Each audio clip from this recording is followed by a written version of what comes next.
Okay, so welcome everyone at the afternoon session for this conference. So we will have two speakers and then another set of gong show talks. So our first speaker is Bob Knighton from ETH Zurich, and he will be talking about an AdS CFT correspondence, an exact one. So yeah, the floor is yours. Great, thank you. So first, I just want to say thank you so much for the organizers for putting together a very interesting conference where people from really lots of different fields are able to give talks and expose people to things they might not have seen otherwise. So my talk and also the talk after this will be about the AdS CFT correspondence. And in particular, a relatively recently understood version of it in which computations on both the AdS and CFT sides are really exactly doable. And so this is based on some recent work that I've put out in September and then a follow-up paper in December with some collaborators at ETH and also long-term collaborator Rajesh Gopakumar. So let's just dive right into it. So before we get into any of details, I just want to sort of give a high-level introduction to the AdS CFT correspondence in general, and then we'll go into the specifics.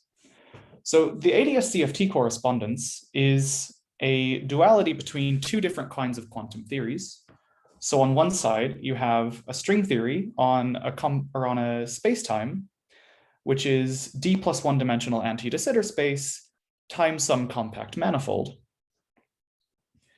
And this is conjectured to be exactly dual to some d-dimensional CFT with a large number of degrees of freedom, where you can think of this n as, say, the rank of the gauge group, or as we'll see soon, the rank of some, or the order of some orbifold group, with some number of degrees of freedom with this, which is large. So given some string theory, I mean, there will be a wide class of them, but given some string theory on d plus one-dimensional anti-de Sitter space, this should be a stringy description of some lower dimensional conformal field theory.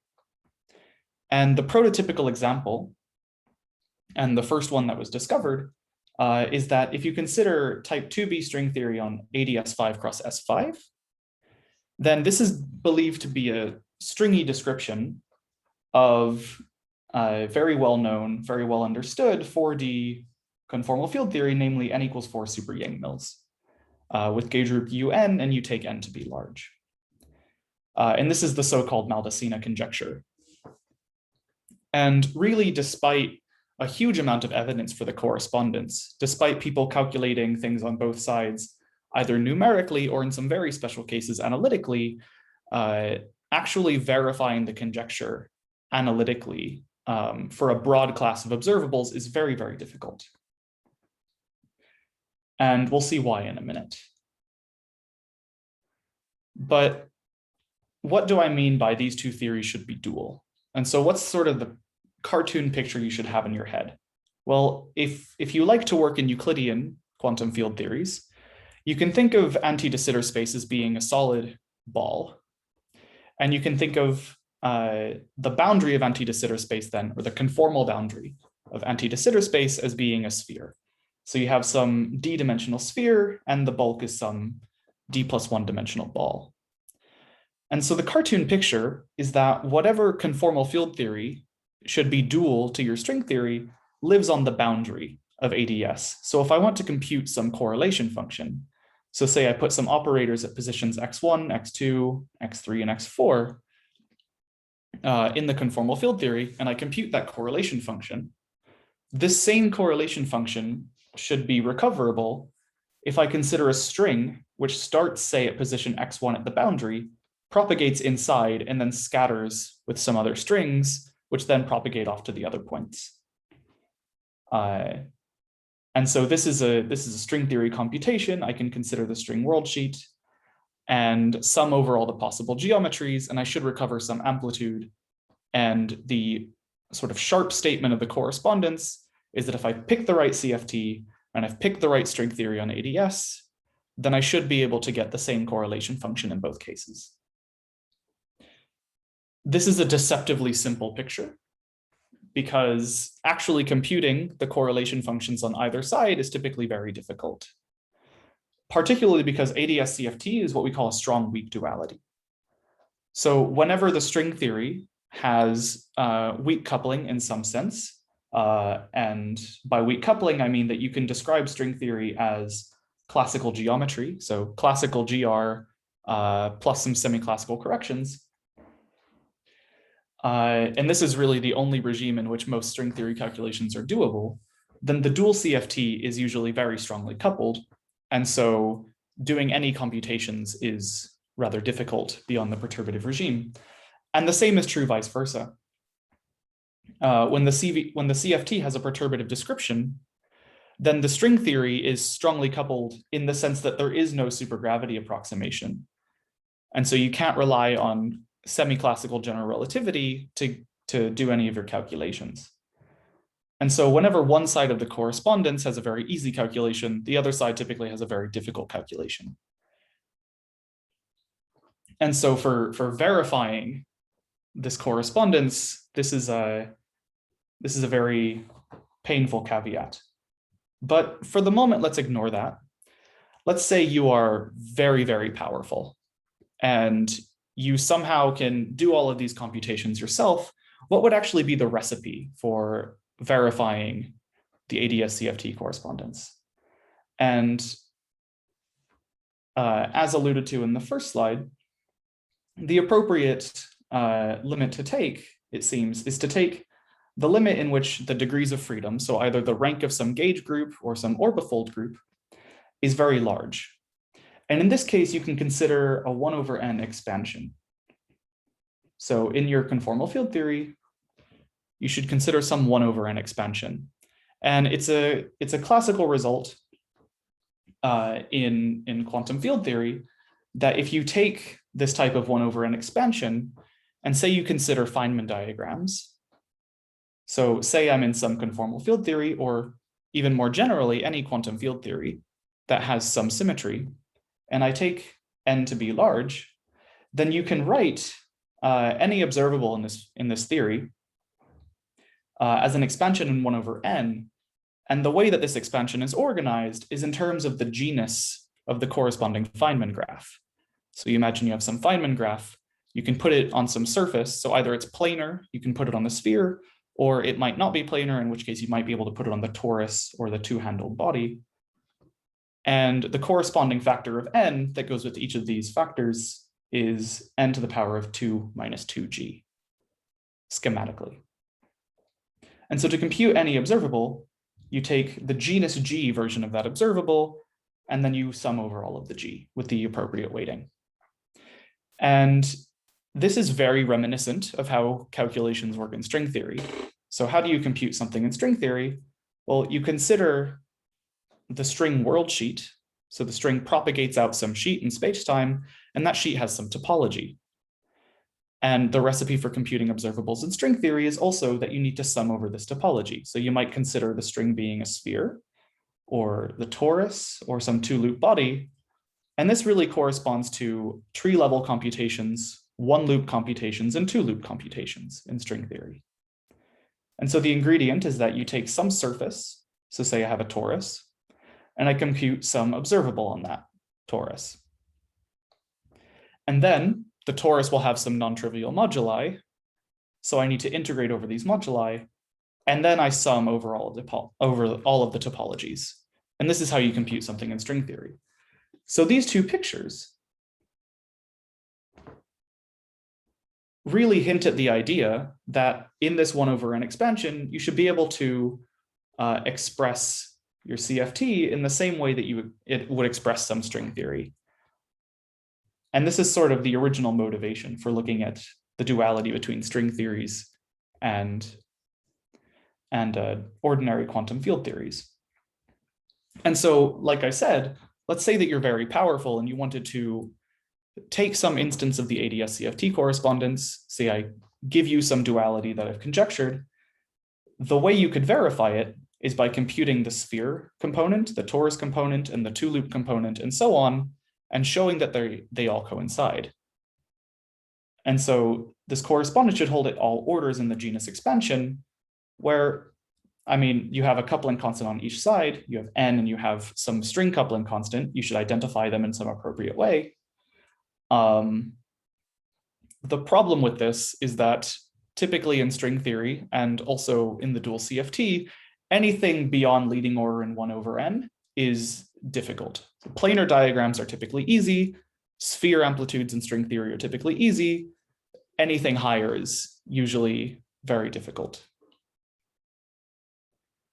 So that's the main difficulty facing us. So we need to take some simplifications if we want to get anywhere in verifying any instance of the AdS CFT correspondence. And so one simplification we can make is to take the number of dimensions to be low. And in particular, we take d equal to 2. And this simplifies things for 2 reasons.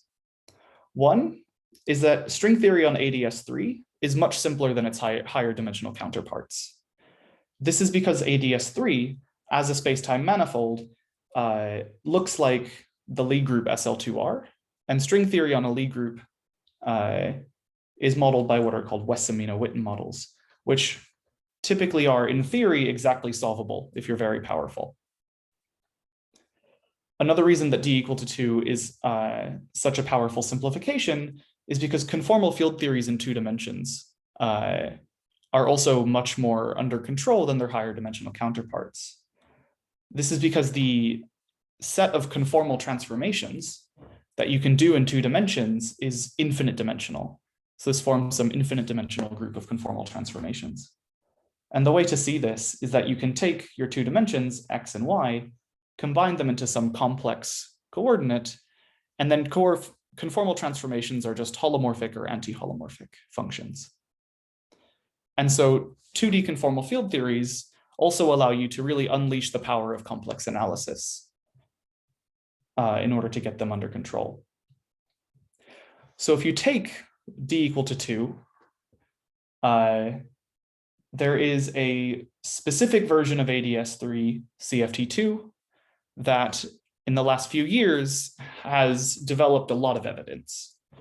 And I'll describe all the components of this in a minute, but the correspondence is between what we're going to call tensionless string theory on the manifold AdS3 cross S3 cross T4. Secretly, you can also take a K3 surface. And this should be exactly dual to what we're going to call the symmetric product conformal field theory. And this conformal field theory should be on the Riemann sphere. Although you can generalize this to the conformal field theory being on other surfaces. And again, secretly, you should be thinking that this can also be a K3 surface. Although largely for the rest of this talk, I'll be ignoring the S3 and T4 components because they won't play too big of a role in what I have to say. Now, this incarnation of AdS CFT is sort of a natural lower dimensional analog of the version I mentioned before. So the correspondence between strings on AdS5 cross S5 and n equals 4 super Yang-Mills, this correspondence is sort of a natural lower dimensional analog. And because of this tensionless limit, things actually become very analytically tractable. And in fact, you can compute the spectrum of both sides of the theory. So there are going to be physical states in both sides, and you can compute their quantum numbers. And this has been done about 3 years ago, and these completely agree. The partition functions of both theories are identical. And so the natural question to ask is, can you compute correlation functions on both sides? And if so, do they agree?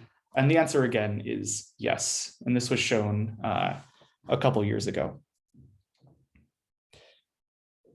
And the primary feature of this theory that allows the correlation functions to be equal is a very surprising localization principle for the string theory correlation functions. And I'll explain what this all means in a minute, but this localization principle is really the topic of this talk.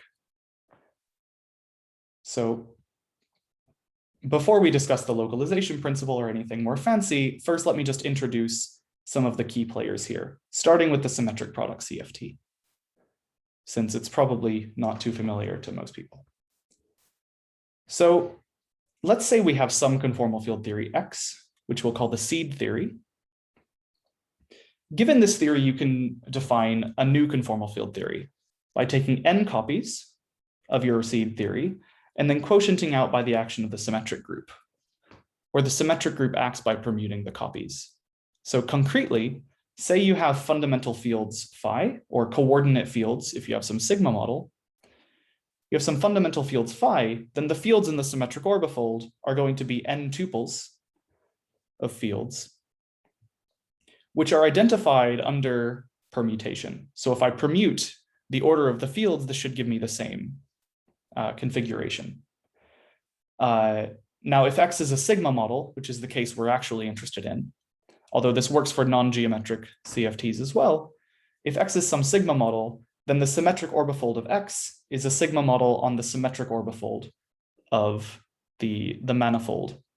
So just to give you a bit of intuition for what a symmetric orbifold of a manifold looks like, let's just take the real line. So you can take two copies of the real line, take their product, and you just get R2. But then you want to take the quotient under the identification that a pair XY is identified with the pair YX. And this corresponds to this sort of lower triangular space. And the nth symmetric orbifold is just the higher dimensional generalization of this. All right, so we have defined what the CFT is. Now the question is, what are the states? What are the operators that we can consider? And just as in any orbifold, I take some state O in the string theory, then states in the symmetric product theory are going to be labeled by conjugacy classes of the orbifold group. So here, pi is going to be the conjugacy class of some permutation. And these are called twisted sector states. And here we're going to focus on a very special type of state, which is a state whose conjugacy class is that of a single cycle. So we have the cycle that sends 1 to 2, 2 to 3, and W to 1. And this single cycle sector we'll just call the W twisted sector. And the reason we consider these states is that it's been argued that these single twisted sectors, these single cycle twisted sectors, should correspond to single stream states in AdS. So if we considered a general state in a general state in the symmetric orbifold, you'd have to consider multi-string states, in which case you would have to use, say, string field theory on AdS in order to describe them, but that's far beyond the scope of this particular work, so we're only going to be considering single cycle states. And if you're more used to thinking about, say, Yang-Mills or gauge theories, these are analogous to single trace operators in gauge theory. So this is just some simplifying assumption that we take single cycle states. Now, what do single cycle states look like? And the basic intuition about them is that they implement some monodromy. So let's say I have some fundamental field phi I in my CFT, and I take the product of phi I with my single cycle or my W twisted state. And then I consider what happens when I take phi I and transport it around a circle around the insertion of my single cycle state. What this will do is it will implement the permutation. So you have the permutation 1 to 2, W minus 1 to W, W to 1. If I take the state phi I around the circle, this state will implement this permutation. And so there's some branch cut in the complex plane, if you will. And just as a quick note, here, X, I'm going to be using as a complex variable because I'll be using Z as a different complex variable later. And so the picture, or sort of the cartoon, is that I start in the complex plane, or really the Riemann sphere, and I consider the insertion of my twist field, and then I start with phi 1 here. I go around in a small circle, and I don't get where I started. I get instead phi 2, and then I get phi 3, phi 4, and so on. So this product is multi-valued. And then eventually I get phi w and it goes back to phi 1. And in this way, just to an analogy from complex analysis, this field OW behaves like inserting some kind of x to the 1 over w branch cut in the complex plane, where if I go around w times, I get back where I was, but each time I get some monodromy. This causes a little bit of difficulty if you want to calculate correlation functions. So say I take some product of these fields at different points, and I want to compute the path integral. Well, the path integral is going to contain these exact products. And so this is some integral over multi-valued functions. And so computationally, this isn't the easiest thing in the world to work with. So instead, we can take this picture here and treat it less of an analogy and more as something we should take literally, that there is some extra surface, which we'll call sigma, to which there is a projection down to the sphere on which these fields don't change as they go around the circle, but simply go up to a different branch of sigma. And thus the product would be multi-valued. And so in this sense, we want to consider some kind of covering space for our calculations. And indeed, this is the correct recipe. So this is an idea that goes back to Luna and Latour in 2000, which is that when calculating correlation functions in the symmetric product orbifold, CFT, instead of working with multi-valued fields on the Riemann sphere, so here we've got the Riemann sphere, say CP1, you instead work with single-valued functions or single-valued fields on some covering surface, which can generically be higher genus. And in order to get the right branching behavior, you need a holomorphic map between these two surfaces. And locally, this map has to satisfy the following property, that if I take my coordinate z close to the insertion point on the covering space, then this should have a critical point of order w.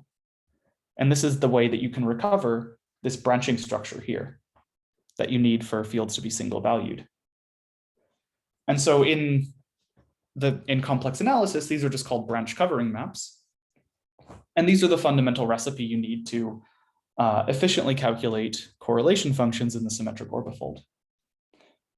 And the correct recipe turns out to be that if I want to take a correlation function, say of some generic twisted operators, and I start with them on the sphere, then in order to calculate this, I sum over all covering spaces and covering maps, and instead calculate a correlation function in the seed theory. So this is a correlation function in X, but instead on some new surface, sigma, with some constants of proportionality that I won't bother writing down right now. And so this is very, very nice intuitively because, as I said before, conformal field theories should have a genus expansion if you take n large. And here, indeed, you find that the genus expansion, if you take the number of copies in the symmetric orbifold to be large, is exactly this expansion in terms of covering spaces. So the genus in this 1 over n expansion is the genus of the covering space. And so we should be able to match this with the genus expansion of the string theory. So how do we do that? Well, I haven't really introduced the players in the string theory yet, but for now, let's just assume they exist. So we assume we have some operators in string theory, which are dual to the operators in the symmetric orbifold theory. So they have some twist label and so on. And I want correlation functions in the string theory, which we calculate by taking some genus expansion and some integral over the moduli space to be equal to the symmetric product CFT. Well, something I haven't shown yet, but is true, this sum here is finite. So given any correlation function, the number of covering maps that are possible is a finite number. But this is an integral over a continuous set of surfaces. And so in order for these to sides to make any sense with each other, we need the following conjecture, which goes back to Pachmann, Rosselli, and Razamat, which says that the string theory, whatever string theory is dual to the symmetric product CFT, its correlation functions should localize to points in the moduli space of Riemann surfaces where such covering maps and covering spaces exist. And then the physical interpretation is that we interpret the string worldsheet as being the covering space that you use to calculate correlation functions in the symmetric product CFT. And the correlation functions localize to points where the worldsheet covers the boundary of AdS3, which I explained before is the sphere. And so this is the holographic interpretation. Now, for a very long time, this conjecture was just sort of a, wouldn't it be nice if this were true? And no one really had any ideas of how to prove it, or even what the appropriate string theory that was dual to the symmetric orbifold was. So this is sort of the big accomplishment of the work we've done recently, is that we've been able to show that this is actually the case in a very specific string theory.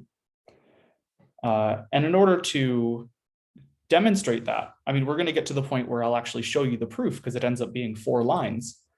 In order to demonstrate this localization principle, we need to talk a little bit about the properties of these covering maps, gamma. Maybe just a couple lines on that. So the sharp problem that you want to ask is, given some branchings W, so some critical point values Wi, and points and n-marked points on the sphere, how can you construct a covering map which has critical points of order W at the pre-images of Zi or of Xi? And there is a simple algorithm to do this. The first thing you need to know is sort of a classical result in Riemann surface theory, which is that for any such map, you automatically know the number of poles just by the genus of the covering surface and the values of these critical points. And this is the Riemann-Hurwitz formula. So you know the number of poles that gamma has. So let's just try to write it as a ratio of functions.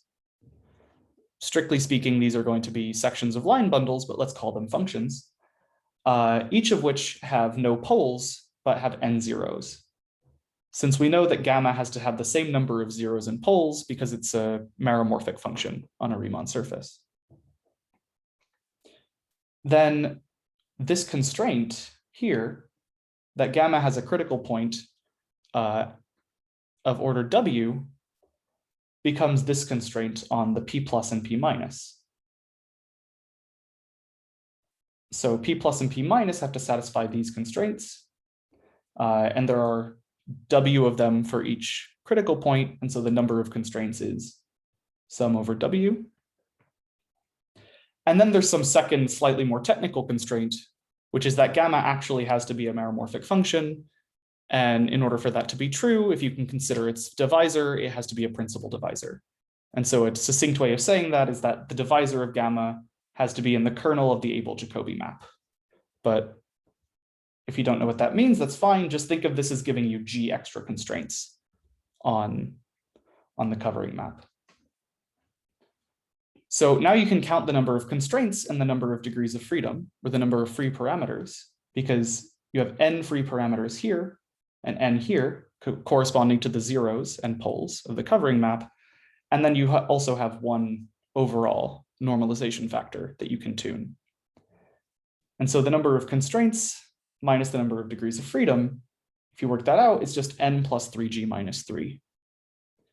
And this is exactly the dimension of the moduli space of a genus G Riemann surface with n marked points. And so this set of constraints, if you wanted to construct a covering map, this is very over-constrained. And so you would expect that you can only actually solve this set of constraints on some discrete set of this moduli space.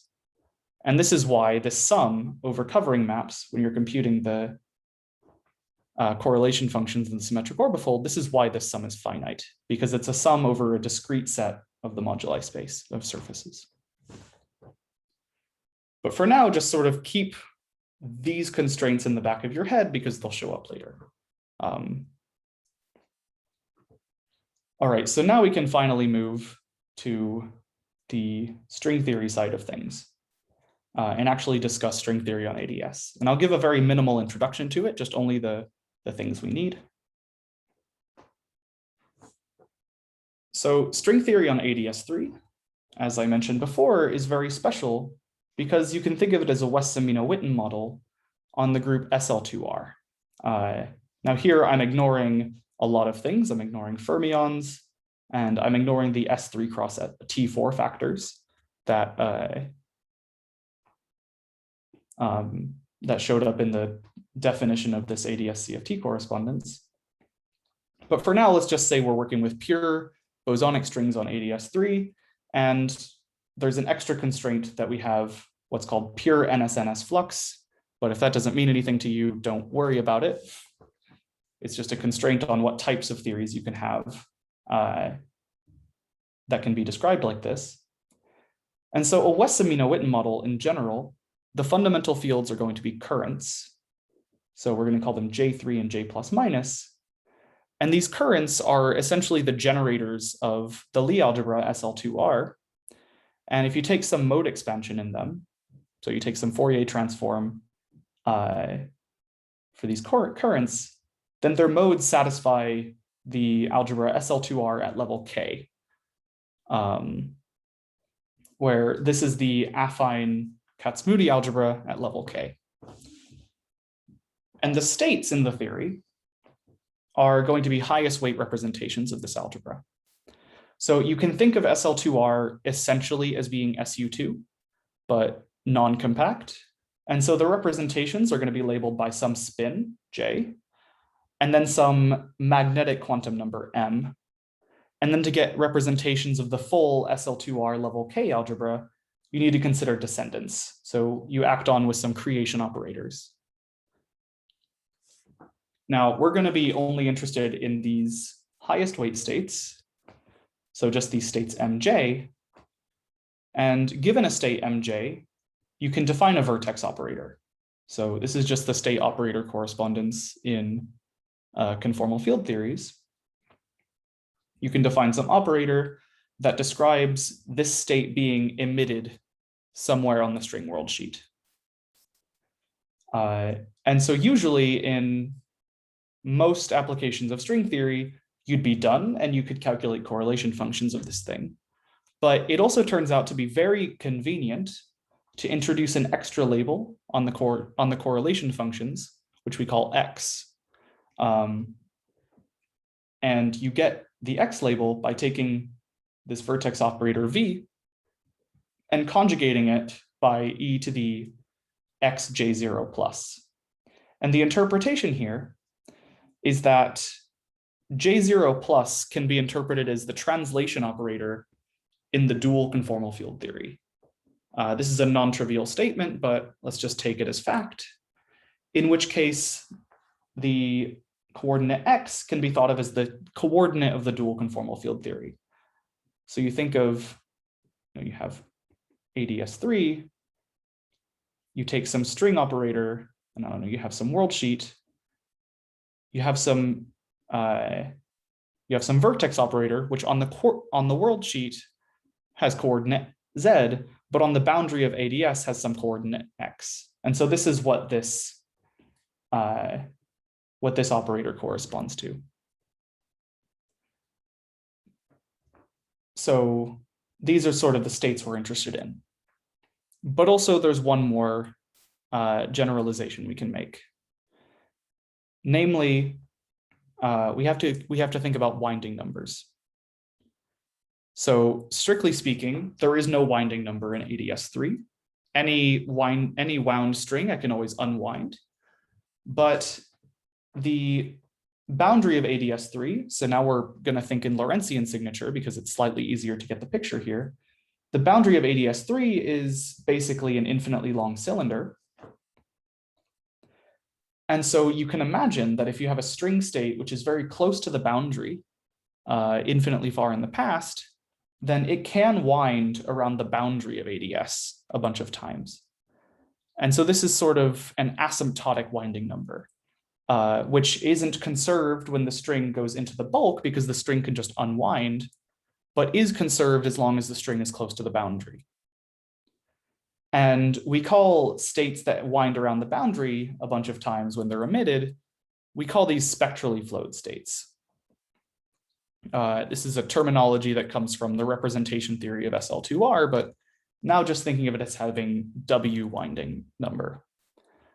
So for the states we mentioned earlier on the world sheet, we can define spectrally flowed states, which are the same states, but now they wind before they get emitted. And the holographic dictionary here is that these W spectrally flowed states in AdS, I called them W for a specific reason. And this is because these are interpreted as being analogous or dual to the W twisted sector states in the CFT. So the thing that we want to compute in the correlation function, which are these W twisted sector operators in the symmetric orbifold, they are dual to these W spectrally flowed states on AdS. And so these are the states we want to consider correlation functions of. Now, this is very general string theory on AdS stuff. And if I just stopped here, calculating correlation functions would basically be impossible. But there is one more sort of miracle that happens, which is that we can take the limit k equal to 1. So k here was the level of the algebra. You can also think of it as being the radius of AdS. So AdS has some radius, and it's k. And this tensionless limit corresponds to taking this radius as small as possible. So this is the regime in which basically the radius of anti-de Sitter space is the same as the string length. And so this is a very, very stringy regime in which you can't really rely on classical geometry anymore. But the thing that saves us is that this algebra, SL2R level 1, whose states, whose representation theory that we care about is, this can be expressed in terms of free fields. And calculating correlation functions in a free field theory is much, much easier than not, or than its interacting counterparts. The free fields themselves are a little strange. They are actually spin half bosons. So they have some weird statistics properties compared to their spin, but it's a perfectly fine theory that you can consider. So we have 4 bosons we call psi plus and minus and eta plus and minus, and they satisfy some mode algebra. So if you take their Fourier transforms, take their modes, their commutators, give some algebra like this.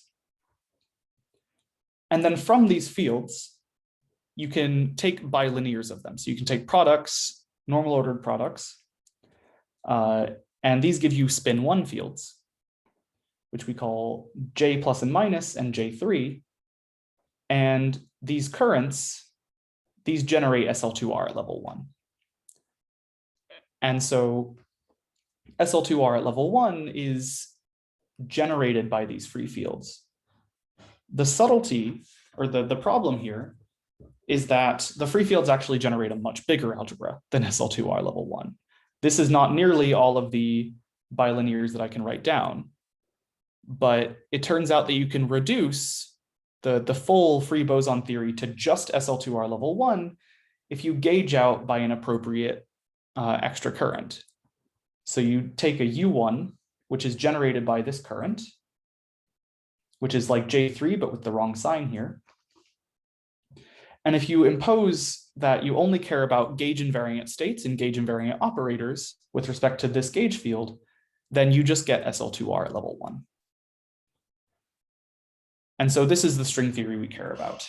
We care about these free fields, which generate these currents and whose states are given by these spectrally flowed states. And so now, I mean, I have like 6 minutes left.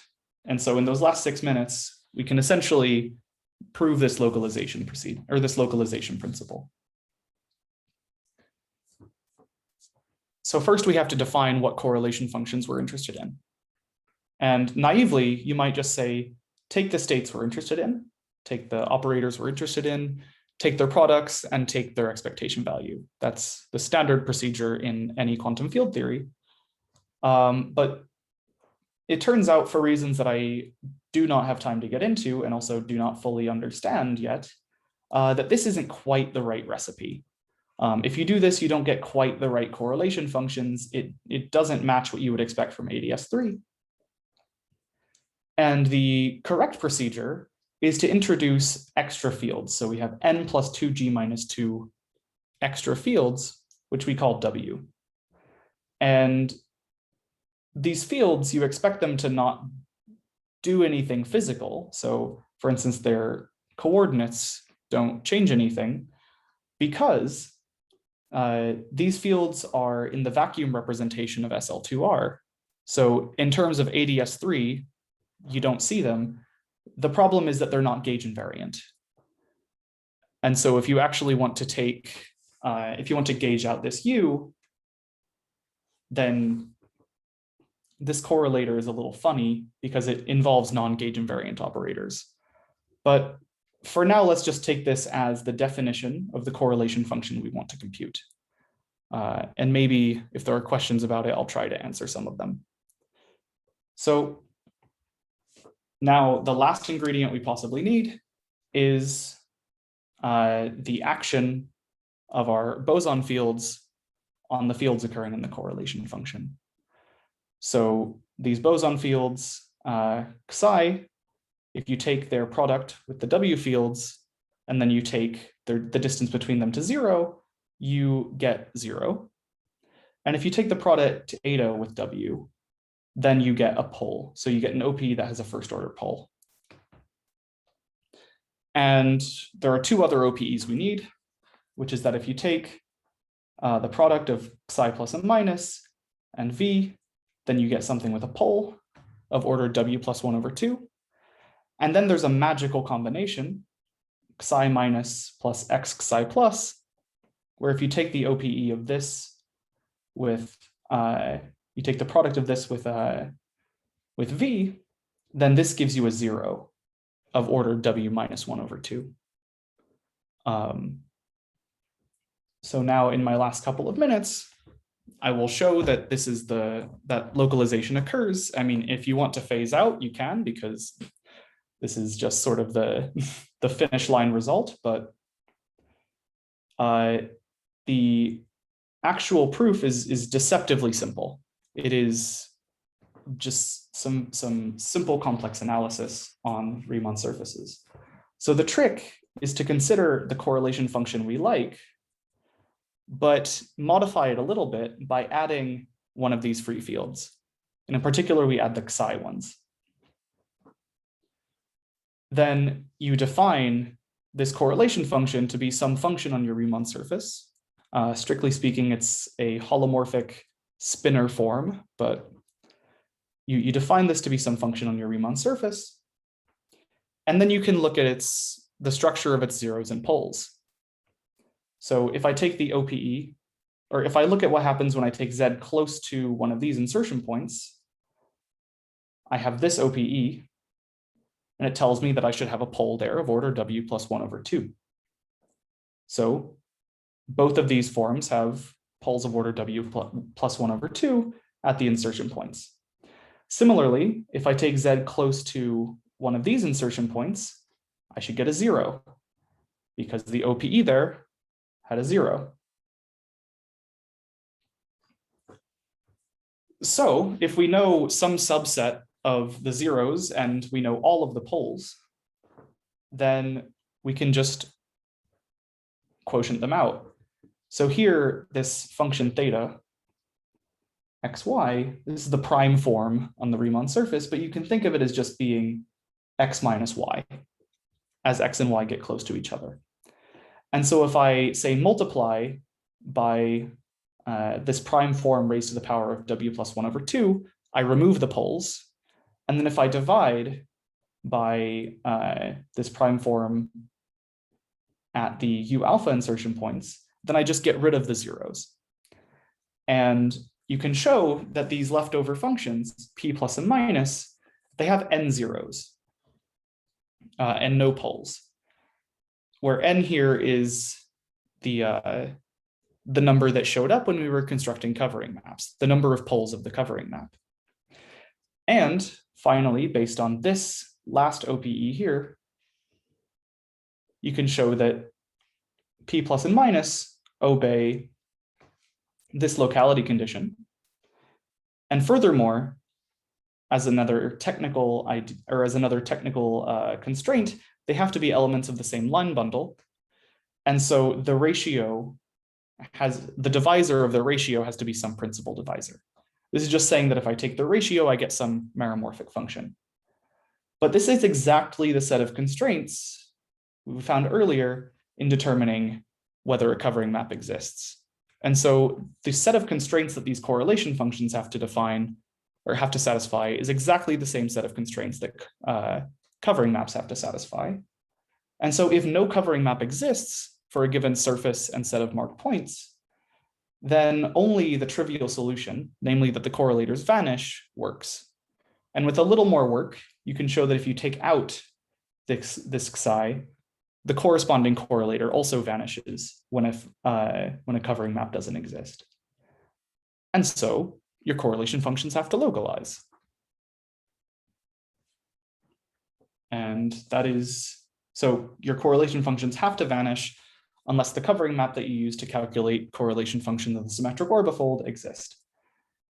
So now let me just briefly summarize and say what I want you to take away. If I want you to take away anything, it's that we have pretty good evidence, and we're almost certain that string theory on AdS 3 cross S3 cross T4 in this tensionless limit is exactly dual to the symmetric orbifold theory of T4, although I've never used the S3 and T4 here, and I never use this, but those are extra details that are relatively easy to bring into the equation. And the fact that these correlators match is possible due to the fact that in the symmetric orbifold, there's sort of a geometrization of the correlation functions. You can write them in terms of geometric data. And the correlation functions in the string theory thus must localize to points in the moduli space for which the world sheet holomorphically covers the sphere with some appropriate critical points. And the proof of this principle is shown by just studying the analytic properties of correlators with psi plus or minus insertions. And then finally, this same idea of geometrizing correlation functions and studying analytic properties of maps from the world sheet to some space, this may be generalizable. And this may allow us to show a certain limit of AdS 5 CFT4, where you can compute correlation functions on AdS 5 and compare them to correlation functions in n equals 4 super Yang mills. But that's a work in progress, and I'm definitely not prepared to speak about that yet. So thank you for your attention, and I will open the floor to questions a couple minutes late. So thank you very much for a very nice talk. So are there any questions? Yes, Karina. I think she's just clapping, maybe. Oh, okay, sorry. Yeah, it's very hard to tell the difference. Okay, yeah. So I see Ondra. Okay, let me unmute Ondra. Okay.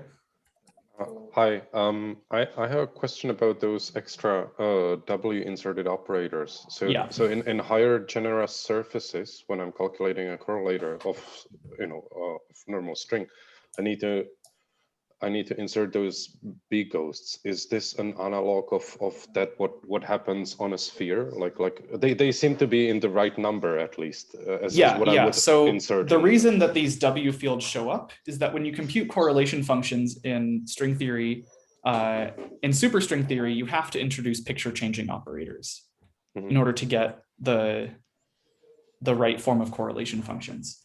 And it turns out that picture changing operators in this theory are not gauge invariant under this U1. They transform with charge -1. And so in order to get a non-zero correlator, you need to introduce fields that have charge 1 under this U1. So this is sort of a charge conservation constraint. But really understanding these W fields and where they come from is something we don't fully understand yet.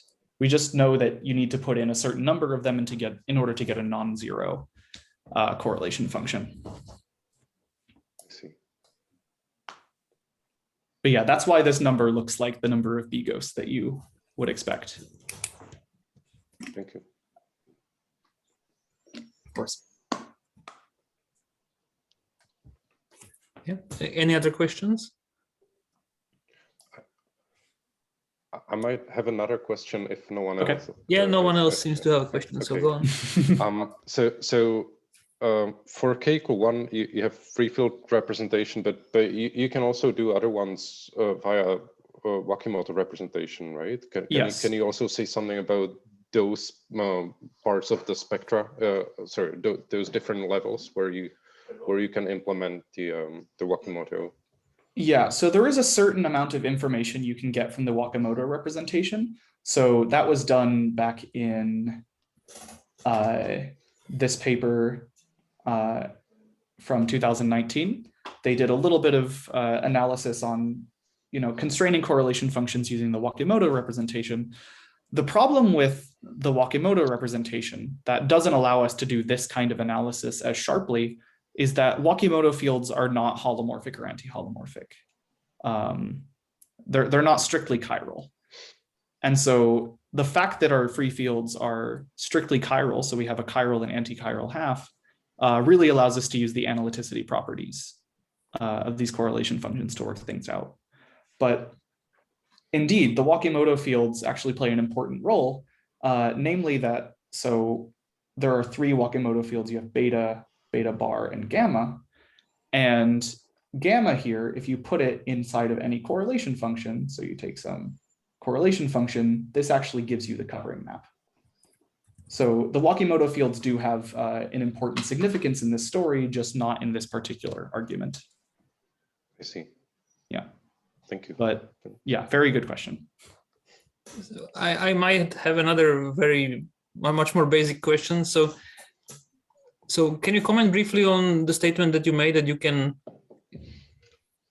we can sort of forget about the S3 times the T4 bit So strictly speaking, you can't forget about them. They're always there. But so the free field realization that I wrote down in terms of these 4 bosons, there are actually 4 free fermions that come along with them. So you have both bosons and fermions on the world sheet. The bosons generate the AdS3 component, the fermions generate the S3, and then you also need to include the T4 so that when you calculate correlation functions, you get symmetric product correlation functions of T4. Yeah, so the vertex operators here will be something like, I don't know, the vertex operators I wrote down for AdS3, and then tensored with some T4 vertex operator. And when I compute the correlation functions, these will factorize. So you'll get a correlation function of this times a correlation function of this. And so including the T4 operators is how you get the T4 structure in a symmetrical orthofold. I see. And so for this argument, it seems like, is it important that the whole space, not just AdS3, but like the whole thing can be seen as a group manifold? Is that what? No. So for instance, I mean, the S3, it's important that the S3 is a group manifold because that's just SU2. Yes. But the fact that T4 is a group manifold, I don't think so. The only requirement on T4 is, I believe that it's a hyperkähler manifold. I think that's the requirement that your world sheet theory makes sense. Okay. But yeah, I was more concerned about the 3-sphere. Okay, so I see this is why I need the 3-sphere there. Okay. So really you should think of this as like SL2R plus SU2. But okay. Thank you. I'm just ignoring the excitations along the S3. Understood. Thanks. Although it would be nice to generalize these because, I mean, those are going to show up in in the correspondence. Okay, thank you very much. Of course.